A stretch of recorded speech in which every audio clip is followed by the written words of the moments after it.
Welcome to Roosevelt Live. Today, we know the big story's been out, even though today is already Wednesday, and by the time this airs, it'll be next Tuesday. But we know what happened on this past Sunday. It'll be a Sunday after this when you see the show. But you know what I'm talking about. I mean, the same thing with where were we, or what were you doing when the Twin Towers were struck, when the Pentagon was struck, when the plane went down over in Pennsylvania. What were you doing? I know what I was doing back in September 11, 2001. I was in my office working when one of my friends called and said, hey, a plane just hit the Twin Towers. And I remember turning on the television and thinking it was an accident until I saw the second plane coming. And I knew then that that's impossible for two planes to accidentally run into the Twin Towers. I knew then we were under attack, and I will never forget that day. Even today, it seems like it was just yesterday. Even though it's been 10 years coming this September, it seems like it just happened. A lot of time we talk about it, it's so fresh in our minds because things of that nature never fades. You can always recall them over and over and over again. And it brings me to Sunday. Sunday I was at home and lounging, watching television, when all of a sudden the little beeping sound went off, and I see this message across the bottom of the screen saying that the president was going to be coming on air, and he had an announcement to make. Well, I'm not a fool.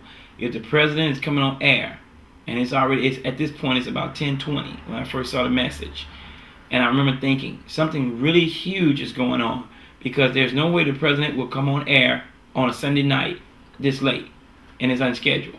And so as my wife and I talked about it, I said to her, the only thing I can think of is it has to do something with Osama bin Laden. And I just threw that out there because I figured that would be something major. And I didn't really honestly believe that that was going to be the case, but I was just throwing it out there as a possibility.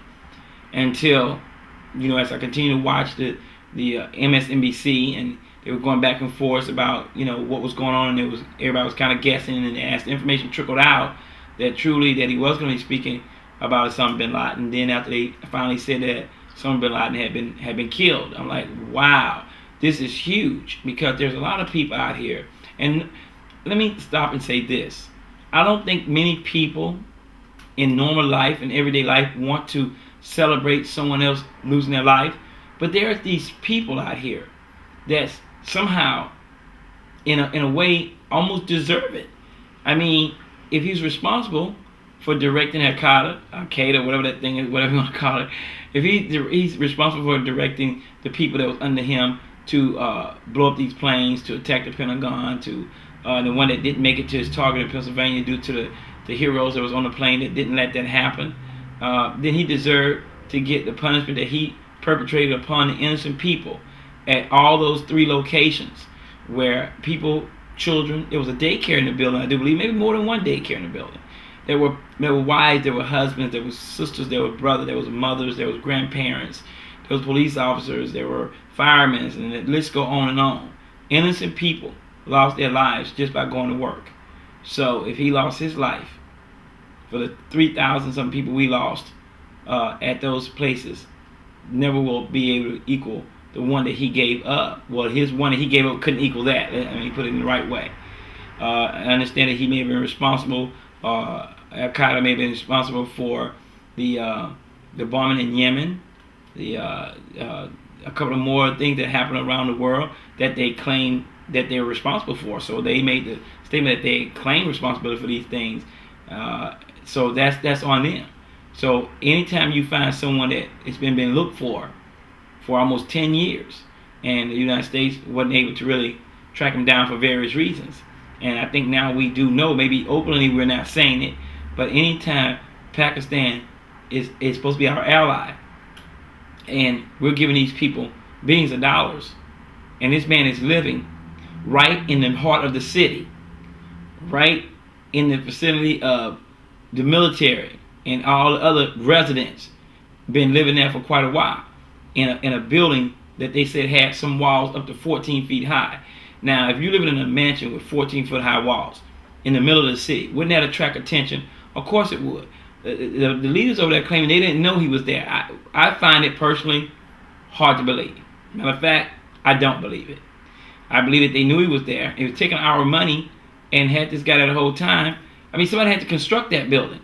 They didn't know construction was going on in the middle of the freaking city. Nobody knew that. Somebody building 14-foot high walls, 3-story building, and no one saw anything of that magnitude. Who would believe that? That's probably why in my opinion, that's probably why the United States government did not inform them that they were coming. They just came in. As arrogance at its best, when you fly into another country unannounced, land your helicopters, go and bomb rush, shoot the person that you're looking for. Somebody said, well, he didn't have a gun. I don't care. I don't care if he didn't have a gun. He probably didn't have a gun when the plane flew to the Twin Towers either. So what if he didn't have a gun? Those people that was in the towers didn't have guns. Those people that was on that plane in Pennsylvania didn't have guns. And some of the people at the Pentagon didn't have guns. People in Yemen probably didn't have guns. And all the other places where he orchestrated attacks on innocent people in this country, they didn't have guns. So I don't care if he had a gun or not. His time has come. And when they came there, I know we tried to soften it a little bit, but in my opinion, we didn't come there to arrest. We came there to assassinate. Now the government's kind of backing off of that, saying, well, he didn't have a weapon, but he resisted. Listen, we came there to assassinate him. Period. I'm not sure why we back off of it. Maybe we want to try to lessen the blow. You don't train for a job like that and go in and then say we would have taken him alive, but he resisted. No, we came to assassinate, and we were successful in doing so. And if the government don't want to openly say it, I'll say it for them. We came to assassinate, and they were successful in doing so. Those Navy SEALs did a great job. They was well trained. They had a mission, and they went on it. And no one got injured on the American side. They took the body of the individual that they came to assassinate, and they took it back to, I guess, wherever the helicopter took it to. And I know that the government says that they did a ceremony at sea, but again, this is Roosevelt Live, and these are just my opinions. I have no factual information about what I'm getting ready to say. But I don't think, in my opinion, after a man kills those many people on American soil, and after he did the things in the other countries that he did, and that as the Navy SEALs went in with guns drawn and assassinated this guy, I find it impossible that they then took the body, and I'm only quoting what they said, washed it, cleaned it up, wrapped it in white, and gave it a proper burial at sea. I do not believe that at all. It would be hypocritical. I think that they may show us some video of somebody wrapped in a sheet, but I'm convinced in my mind that they did not give him a proper burial at sea. It would make no sense. You would be honoring someone that did what he did to this country. The reason why we're looking for him is because of what he did. So why would we go in and then get him this great little burial at sea? Oh, baloney. I mean, I know everything is political at times in this country, and perhaps that's the reason why the American government is saying this.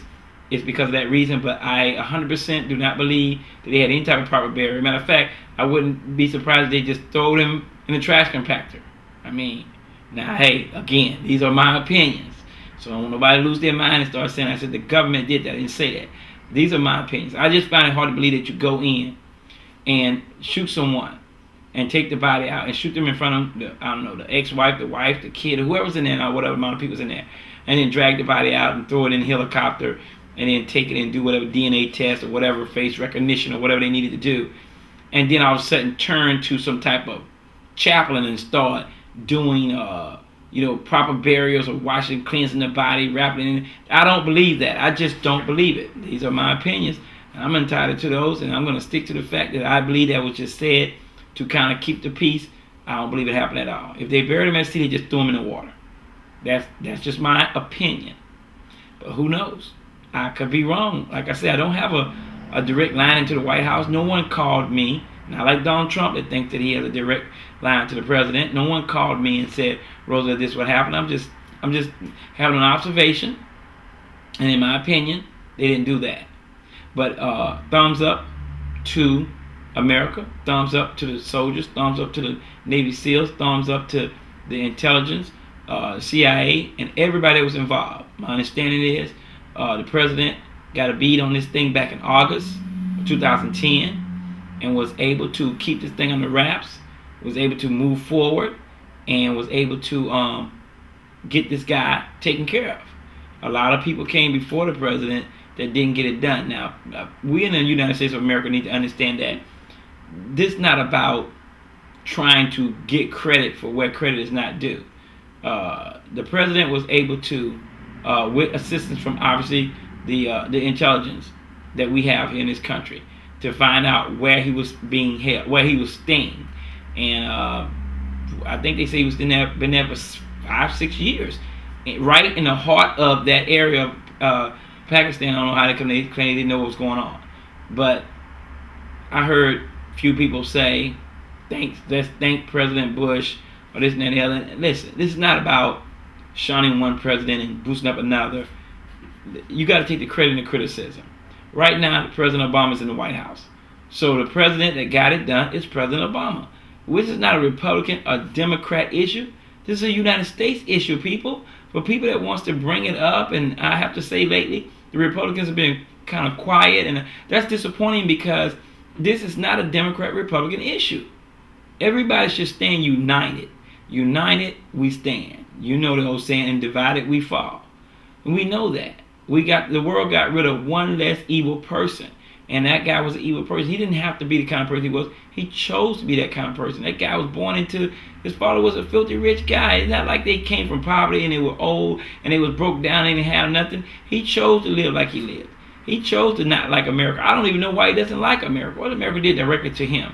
How many people that say they don't like America either educated themselves over here or their kids have been educated over here. They hate America, but they make sure their kids get an education over here. Wow, that's hypocrisy in its best. I'm just saying, if I look forward and I look back, that I'm glad, and it's in a twisted way because no one should want to see someone dead, but I think it depends. In our everyday life, we don't go around looking to see accidents, to see, I hope someone in that car wreck got killed. First thing we say as Americans that I hope everybody's okay, or I hope no one got killed, because that's who we are as Americans. But when someone is as vicious as this guy was, taking the lives of innocent people, and it's not just the 3,000 people that happened that day, but all the extended families and friends and co-workers of those people. The number stretches into the triple digits probably as far as the amount of people that's been touched and hurt by his actions or his ability to orchestrate other people to take out these actions. Because you got to be a fool to commit suicide, crashing planes into buildings. I don't know. I don't. Nobody's gonna brainwash me that much to take a plane and ram myself. I mean, you need a parachute or something. I mean, not that I would do it in general. I'm not trying to make light of the situation. I'm just saying I wouldn't fly a plane into a building on purpose and kill myself, let alone kill the other people on the plane with me. I just don't see the logic in it. But I think obviously people are not logical. That's the reason why they do these kind of crazy things. They believe that somehow it's the best thing for them. Sounds stupid to me, but you know, hey, I'm not a part of that radical type of religion that they're involved with. That's just the way it is, in the way they've been taught and brainwashed to do things. But you know, a lot of us were cheering and partying on Sunday night. People gathered outside White House area, and I saw people drinking beer. I even saw one person with a Four Loko. That person was out there getting towed up. But people was partying and cheering and happiness going on. And I looked at it in different ways because, in a way, if you lost family, friends, co-workers, you wanted to, in your heart, see some type of revenge, even though it can't bring them back. You know, I would think about the Pittsburgh Steelers player, Mendenhoff. You know, he said that, pretty much I'm paraphrasing, on his Twitter page, he said something to the effect that he never can't understand why so many people hate someone they never met. Well, I understand he's only about 23 years old, and maybe he hasn't gone through a hard time, but a lot of us out here have had people in our family member killed by other people. Sometimes killed by people we know, and sometimes killed by people we don't know. And most people that has lost family members at the hands of someone else ain't exactly, you know, cheering them on. So maybe he's never had a tragedy in his life, or in his personal life, or friend-wise, or whatever, to make him make a statement like that, and then to go further and say, you know, even though he's entitled to his freedom of speech, but we have to watch it. When we say, I have freedom of speech, you sure do. You have freedom of speech to say whatever you want, but you also have repercussions from those freedoms of speeches. So people need to be careful when they say, I got a right to say whatever I want to say. You have a right to say whatever you want to say, but I can assure you, some things you say, there will be consequences and repercussions for them. So as he says, he found it hard to believe that a plane could be able to take out the towers and cause them to fall like that. He entitled his opinion. But I don't think that this was the time and place. But again, that was his opinion. And then on top of that, he's playing for the Pittsburgh Steelers. He's at number 34. He's a running back, and he's not been in the league that long. And then the sad part about it, the Rooney family, which owns the Pittsburgh Steelers, I do believe Father Rooney is one of them is on the president's in the president's system in some way. I know he's working in conjunction with the president. I don't know what his task is. I know he was, I guess, supporting him campaign wise, and I know that Rooney the second, I think he made a comment yesterday saying that he wasn't sure what Mendenhall was talking about and why, and they hadn't had an opportunity to talk to him. But see, making statements like that could cause you to get cut from a team. Now, you have every right to make whatever statement you want, but man, when you making unpopular statements in a time like this, when so many people was lost their lives and stuff, and even the thought of saying that you don't know why people are hating people that they never met, well, it depends. Hate is a strong word, and some people probably do hate Osama bin Laden. I don't know the man, didn't know the man since he's not here anymore. If I'm going to have some sorrow, it may be for some little grandkids or something like that, because the children are innocent. They don't know any better.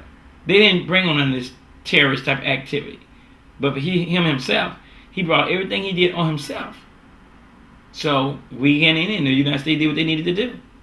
But I don't think that anybody should be second guessing. I hear people saying in the last few days, well, we need to see the pictures so we can prove it. Well, you think that who in their right mind would think the President of the United States came on TV on Sunday night and made up a hoax? Maybe a hoax that they went in. He would have to get everybody to play along with him. There was Hillary Clinton there. Hillary Clinton was there. The Vice President was there. Several other people was there. So they would have to all create this big hoax on Sunday night. Go in, make up this elaborate story, and then tell everybody about it. If the president and the staff that work with the president said that Osama bin Laden is dead, then Osama bin Laden is dead. Do I need to see the pictures? I personally don't need to see the pictures. I don't even think the pictures should be shown, because if the man truly was shot in the eye, in the left eye, they said, and those guns that the Navy SEALs are shooting is no toy, and I can only imagine the damage to his head that would have been done. And I don't need to go on anything and what's that, like that website rotten.com. I mean, you ever been out there before? Some rotten stuff out there. I don't need to see that stuff. I personally don't care if they release the photos or not. But I know people saying, well, we want proof. Why does so many people want so much proof of everything now since Barack Obama's president? I don't understand what these people are saying. They say they want proof of this, they want proof of that, they want proof of the other. Well, the proof is already there. He's dead. The Navy SEALs took him out. They took the body, they did what they needed to do, and they got rid of it. And the reason why I think they dumped the body at sea, because they didn't want these radicals to get the body and go dancing through the streets and then make this big old memorial for the man and then have all this crazy stuff going on and just make it worse. I think that was my theory. I know that I heard that being said around on the TV stations and stuff, and I concur. I think that's exactly what the reason was. But you still got these ding-dongs out there that say, I need proof. The president needs to show the pictures. And I'm thinking to myself, if the man's head got almost blown up, I mean, he got shot through the freaking eye, they had to do some damage to his head. So these people that don't know Osama bin Laden, and the man wore this big old long beard, with his face been disfigured, how are they going to be sure? How are they going to be sure? I don't think you would, but you got to go by what the government has told us on this case. Do the government lie? Yeah, but this lie doesn't make sense. It doesn't add up the logic to make the whole thing up. Therefore, I don't think that happens. So if the pictures go out there, well, then that'll be up to the president. If I never see the pictures, I personally don't care. It's not important to me. What's important to me is that the person that created so much pain in so many people's lives is no longer on this earth allowing to do the same thing. Whatever he believed in or whatever's in the hereafter, he will have to deal with that hereafter, because he won't be able to do it anymore on this earth. And that's the only thing that's important to me. And I'm not a savage type of guy that wants to has an animalistic type of attitude about people, want to see people being destroyed and torn apart, anything like that. But this guy deserved what he got, because he knew the consequences of picking a fight. How you as a person an individual person going to pick a fight with the United States of America? It's kind of uneven, isn't it? I mean, and then you run it if he was that bad, why he come out in the open? Because he knew the consequences of doing so. Obviously, he felt comfortable after all these years of being over there and hiding in plain view of the people that claimed they know he was there. And if we would have had talked to Pakistani probably would have told him that the United States was coming, and we'd have lost that again. They didn't get a chance to do that. Bold move to go into someone's country without their permission. I don't see anybody crazy enough to fly into the United States. Well, they're not going to really get in, I don't think, anyway, because I think our airspace are being protected. I can't imagine someone just landing in California and shooting up somebody. That's not going to happen, at least not while this United States is in the condition it's in right now. I can't speak for 200 years from now. I won't be around. And I don't know who will. But I know what's going on right now. But a lot of things are being said. A lot of people don't want to get credit where credit is due. A lot of people have been saying nothing lately. And I think it's been too quiet.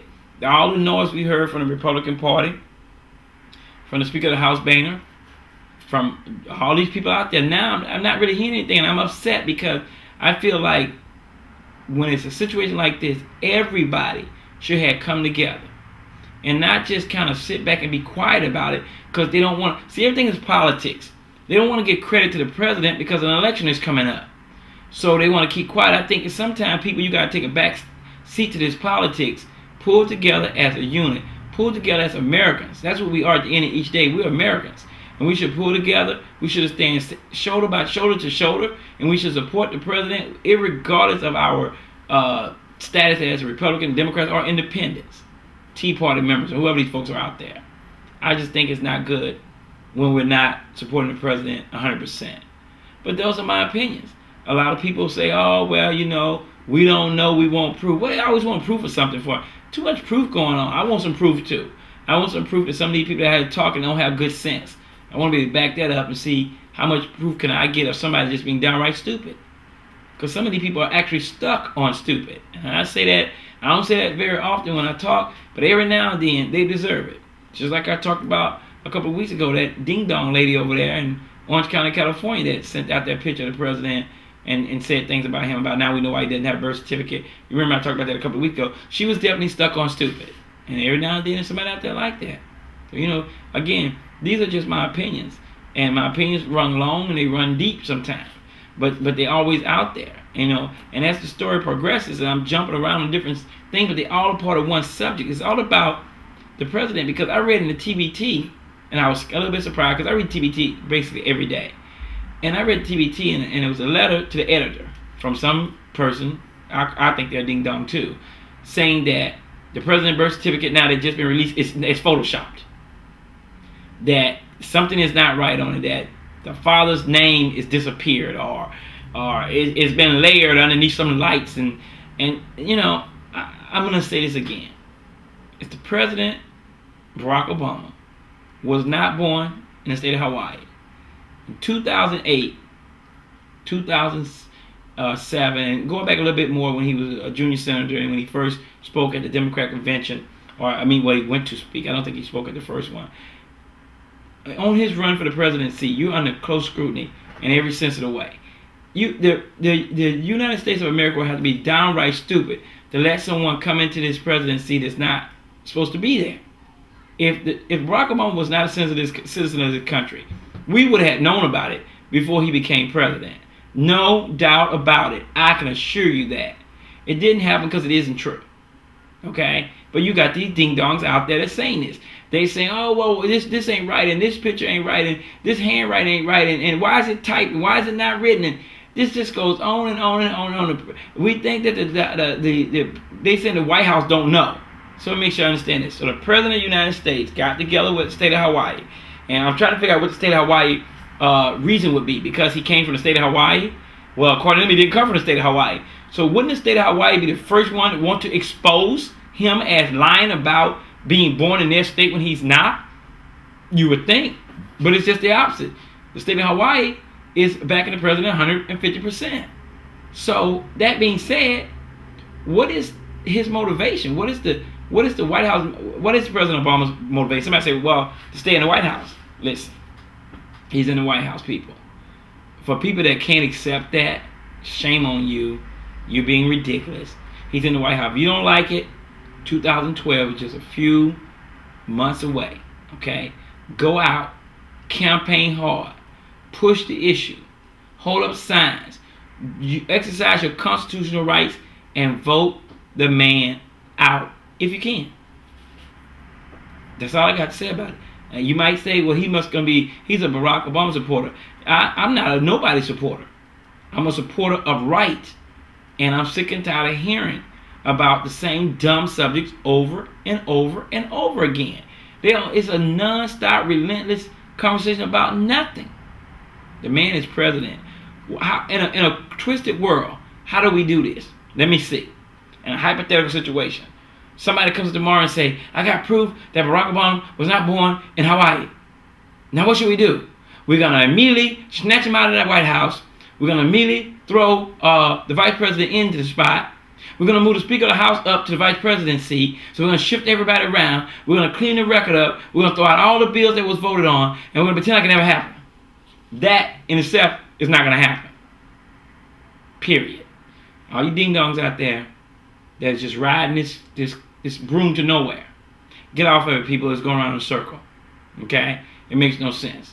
I'm looking at and I'm thinking that someone was that moved that they sent a letter to the editor and the TVT, and I'm a little disappointed, but I know the TVT like to report stuff, that they would even waste time reporting that stuff. I'm going to send a letter to the editor, to the TVT too. I'm going to voice my opinion, and I hope that the editor at the TVT prints my letter in response to that idiot that wrote that letter about the birth certificate being a phony again. What President Obama should have did is not release anything. Because one thing I learned in my life a long time ago, if people don't like you, they're not gonna like you. There's nothing you can do, nothing you can say, nothing you can drive, no amount of money you can make, don't matter. If they don't like you, they're never gonna like you. They will never be pleased no matter what. And if you know that, you don't worry about it. Some people like you, some people don't, whatever.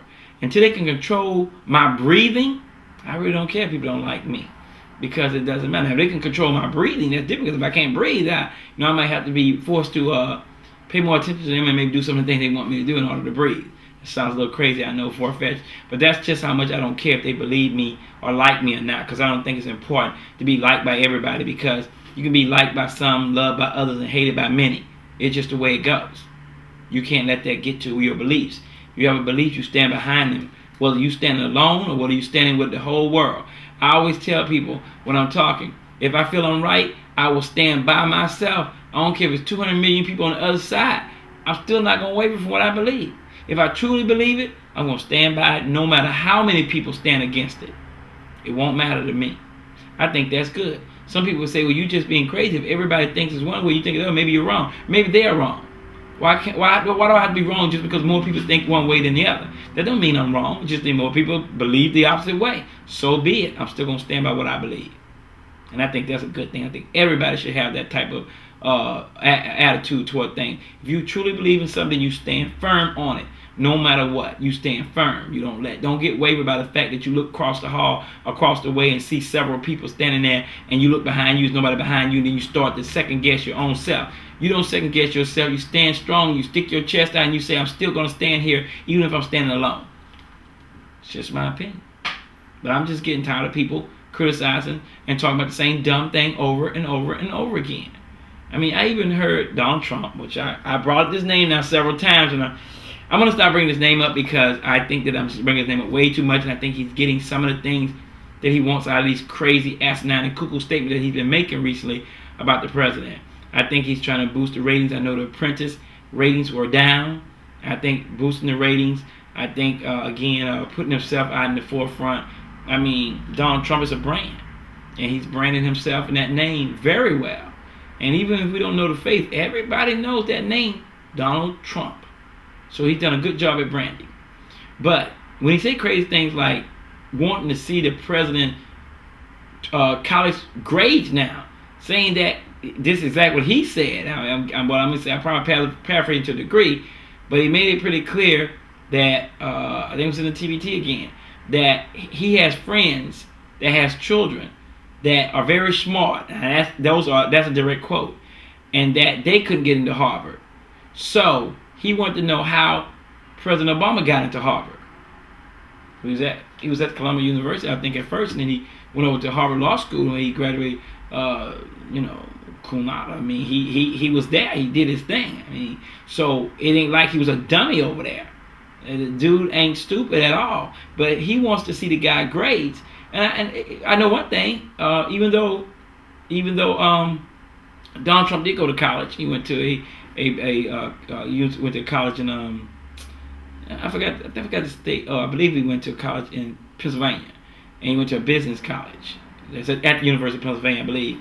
It's I think it's the oldest business college in the United States, and he got a degree in economics, I do believe. So he's in finance, so he's right up his area. He's smart. He knows what he needs to do when it came to that. But he didn't go to Harvard. Okay, so to be upset that the president went to Harvard and start questioning his knowledge and how did he get in? Are you accusing Harvard University of just taking people in for no apparent reasons? Are you saying that somehow that your friends have children that are smart and they couldn't get in? Are you insinuating that Barack Obama, President Obama, is not smart? I think Donald Trump is showing that's why he shouldn't be running for president, because he says idiotic things that doesn't make any sense. I mean, first of all, I might as well be running for president. I mean, after all, I'm the president of my own company, so I guess I got some experience. That sounds stupid, doesn't it? Because if Donald Trump, the only argument he got is, I need to see your birth certificate and I need to see your grade, your transcript. You know how dumb that sounds? That's another stuck on stupid deal. I'm sorry, that's stuck on stupid. The man is smart when it comes to making money. Clearly, he knows what he's doing. But anything other than that, he's stupid, in my opinion. Because if you're gonna say you're gonna run for president, you gotta have to talk about some issues. He's not even talking about issues. He's talking about dumb things. The man graduated from Harvard. That's a fact. You want to know what his grades are, Mr. Trump? You got a lot of money. Go get your private investigator. You don't even need to do that. Just do what everybody else do. Research him. Find out what his grades were. I don't care if his grades were all D's. He still graduated from Harvard. End of story. Harvard don't just take anybody in. They take in the best of the best. What they supposed to knew before he got there that he was going to be the president of the United States, and that's why they took him in? No. They took him in because he somehow, whatever he had to do to be accepted, he was accepted into Harvard. People need to get off these dumb, ignorant, stupid, retarded ideas that don't add up to common sense. I know that Donald Trump is smart when it comes to real estate. It's clear. But I question his ability to know anything about anything else. And I know some people might say, well, yeah, but he's just acting that way to get attention. Well, I believe that. But at age 65, he's acting a little silly for his age, isn't he? I mean, should we question whether he was born in the United States? I mean, if I'm not mistaken, I think his mother was an immigrant. Well, maybe he's not born here either. I assume he was, but his mother or his grandmother, somebody was an immigrant. I don't remember. Look it up, Wikipedia, whatever, find out, Google it. But I just think it's stupid. And I think that Donald Trump is just saying anything just to get attention. But I think it's so dumb. Someone that has the guts to advise him, or at least say, look, Mr. Trump, if you're going to say something about the president, can you actually talk about the issues? Can you talk about the economy? Can you talk about, the insurance that he wants everybody to have, that he wants to make everybody responsible, make them pay for their own coverage? I disagree with that. Clearly, myself, I don't think people should be forced to have insurance. I mean, even when you have a car, the only way you're forced to have insurance if you have a car. If you don't have a car, you're not forced to have car insurance. And I don't think you should be forced to have medical insurance. I don't think you should be forced to pay for it. But that's my opinion. I don't agree with everything the president says, and that's definitely one of them I don't agree with. I can tell you that 150%. I don't agree with it. But Donald Trump is not even trying to find any of those things to talk about. He's just talking about stupid stuff. I want to know what his grades are. I want to know how they get into Harvard. I want to know how come my friends' kids didn't get into Harvard. Maybe they're stupid. Maybe they're stupid in what you thought they were. Maybe you're stupid. I mean, who knows? Stuck on stupid. I'm going to make that a slogan for a segment of the show. And when I start off saying, this is a segment of people that are stuck on stupid, everybody going to know that I'm going to tell you something about someone that is something totally dumb. And that's where it comes from. So someone will know what the origin of that. That's where it comes from. People doing things that are dumb. And I label them as stuck on stupid. But that's just where I got it from. I don't know where it may have came from before I got a hold to it. But these are my opinions. And they're always big and they're always strong. And I always believe in what I say or I wouldn't say it. And if people want to agree with me or disagree with me, I had some email coming the other day from Australia. People definitely didn't like some stuff I said about my old topic, the Northwest Front. They definitely had some choice words for me, but it was good to know that people over in Australia was out there on YouTube watching the show. So I appreciated that. Matter of fact, even though they said some things that was, anybody can hide behind words. And sometimes I think about commenting with those smart remarks back, but then I realize I'll be stupid just as low as those ding-dongs that say those words. The old thing, words never hurt anybody. So I don't let words get to me. Most of the time, those people don't know me. And just the fact that they commented, it's good news for me. That means we're getting the word out, people. These are my opinions, though. If you agree with them, you disagree with them, I welcome the opportunity for you to email me at Live Roosevelt. I hadn't messed it up in a long time. LiveRoosevelt@gmail.com. Or you can go out on YouTube. Check out segments of the show. YouTube.com/Roosevelt Live. We got an interview coming up, probably about 2 weeks, with a guy here locally. His name is R.Goodman. I don't know if you ever noticed around town, it was a bunch of stickers up with a guy, like a little cartoon drawing with a guy holding open his vest. And they said something had education written on it, and it had different things, and he had stuff written about himself. And pretty much, he did a story of his life. He did a movie, a documentary, and it won 3rd place in the Ybor City Film Festival thing. And so he's going to be on in a couple of weeks, and we're going to talk to him about how he turned his life around from a criminal to a regular Joe, somebody that works hard for a living. And he's got a new book out now, so we're going to talk to him about that as well.